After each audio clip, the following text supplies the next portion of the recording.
خداوند یسوع مسیح کے عظیم بابرکت وفادار اور جلالی نام میں آپ تمام دیکھنے اور سننے والوں کی خدمت میں پاسٹر عامر سہیل کا سلام۔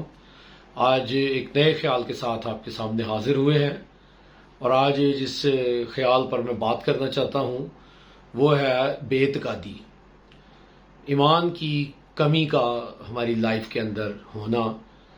اور یہ کیسے یہ پیدا ہوتا ہے۔ یہ جو بے اعتقادی، آپ کو یاد ہوگا یسوع مسیح نے ایک دفعہ ایک شخص یسوع مسیح کے پاس آیا اور اس نے اپنی درخواست پیش کی، اور ساتھ میں یسوع مسیح نے اسے کہا کیا تو اعتقاد رکھتا ہے، اور اس کے الفاظ یہ تھے، ہاں میں اعتقاد رکھتا ہوں، میری کم اعتقادی کا اشارہ کر۔ تو یاد رکھیے گا یہ جو لفظ کم اعتقادی ہے، آج ہم یہ دیکھیں گے کہ یہ کہاں سے آتا ہے، اور یہ کم اعتقادی اس وقت آتا ہے جب ہم خدا پر توجہ دینے کی بجائے، خدا پر نظر کرنے کی بجائے، اپنے فوکس کو مینٹین کرنے کی بجائے جب ہم اپنے اوپر نگاہ کرتے ہیں، جب ہم اپنی طرف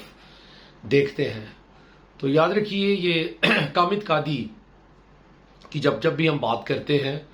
تو بائبل مقدس کے اندر اس کی مثالیں موجود ہیں، جن لوگوں نے کم اعتقادی کا مظاہرہ کیا، اور انہوں نے نہ صرف انہوں نے اپنی کم اعتقادی کی وجہ سے اپنی پرابلمز کا حل نکال پائے، بلکہ وہ اور زیادہ پرابلم میں دھنستے چلے گئے۔ مثال کے طور پر ابراہیم کو ہم دیکھتے ہیں جب وہ نکلا حران سے اور اپنے باپ کے خاندان گھرانے سے اور خدا کے کہنے پر، تو 12ویں باب میں ہمیں نظر آتا ہے کہ وہ وہاں پر کال پڑا، اور وہ خدا کو دیکھنے کی بجائے اس نے جب اپنی طرف دیکھا، کال کو دیکھا، اپنے خاندان کو دیکھا، تو وہ کم اعتقادی کا مظاہرہ کیا اس نے وہاں پہ، اور کلام کہتا ہے وہ مصر کو چلا گیا۔ مصر کے اندر ہم صرف اتنا جانتے ہیں، بہت سارے لوگ اس ڈیپلی اس بات سے واقف نہیں ہے کہ مصر میں جانے کی وجہ سے، اس کی کم اعتقادی کی وجہ سے کیا نقصان ہوئے، کیا کچھ وہ کتنی مصیبتوں میں پھنسا۔ سب سے پہلے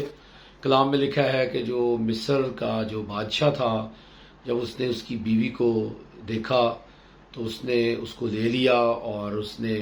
پھر ابراہیم اس کو یہ کہتا ہے کہ اگر وہ تجھ سے یہ کہیں کہ یہ کون ہے تو اس کو بتانا کہ یہ میرا بھائی ہے۔ تو اس طرح سے ایک اس نے جھوٹ بولا، وہ اور مصیبت میں پھنسا۔ یہ الگ بات ہے کہ خدا کا فضل تھا جس کے سبب سے اس کو نقصان نہیں پہنچا، اس کی بیوی کو کوئی نقصان نہیں ہوا۔ بادشاہ کو جب یہ پتہ چلا کہ اس کی بیوی ہے تو اس نے ابراہیم کو بلایا، اور کلام میں لکھا ہے اس نے اسے بہت سارے تحفے دیے، اور پھر لونڈیاں اور غلام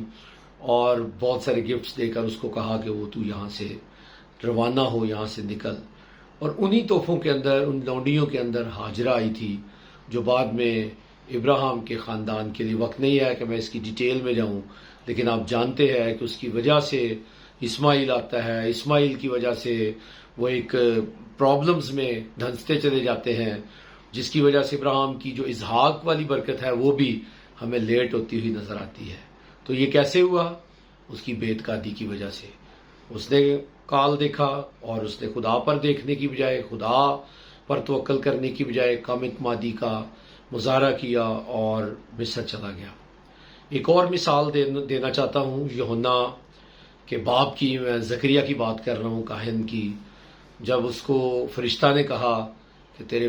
بیٹا ہوگا، تو کلام مقدس کے اندر یہ بات لکھی ہے، اس نے اس کا یقین نہ کیا، بے اعتقادی کا مظاہرہ کرتے ہوئے، اور اس کی سزا یہ ہوئی کہ وہ جب تک لڑکا پیدا نہیں ہوا، کلام کہتا ہے کہ خدا نے، فرشتے نے کہا تو گنگا رہے گا، اور اس سبب سے وہ اپنے کم اعتقادی کی وجہ سے اور زیادہ پھنسا۔ ایک اور آخری مثال دوں گا۔ آپ جانتے ہیں 2 لوگ اور 12 لوگوں کو جب کنعان کا حال دریافت کرنے کے لیے، وعدہ کی ہوئی سرزمین کے حال دریافت کرنے کے لیے بھیجا گیا، میں کبھی کبھی سوچتا ہوں ایک ہی طرح کے لوگ، ایک ہی گروپ کے لوگ، سیم آنکھیں، سیم دماغ، سیم سب کچھ رکھتے ہوئے، دونوں کی آنکھیں الگ دیکھ رہی تھی، 10 لوگوں کی آنکھیں کچھ اور دیکھ رہی تھی۔ ایسا کیا تھا جو ان 2 نے دیکھا، اور انہوں نے خدا کو دیکھا، انہوں نے 40 سال پیچھے دیکھا، خدا کی قدرت کو دیکھا، جس کی وجہ سے ہم بائبل میں دیکھتے ہیں کہ وہ آ کے یہ جواب دیتے ہیں ہم فتح کر لیں گے۔ 10 لوگ یہ کہتے ہیں ہم فتح نہیں کریں گے، انہوں نے بے اعتقادی کا مظاہرہ کیا اور 2 لوگوں نے اعتقاد کا مظاہرہ کیا۔ آئیے آج مجھے اور آپ کو دیکھنا ہے ہم کہاں کھڑے ہیں۔ کیا ہم بے اعتقاد ہو جاتے ہیں، بے دل ہو جاتے ہیں،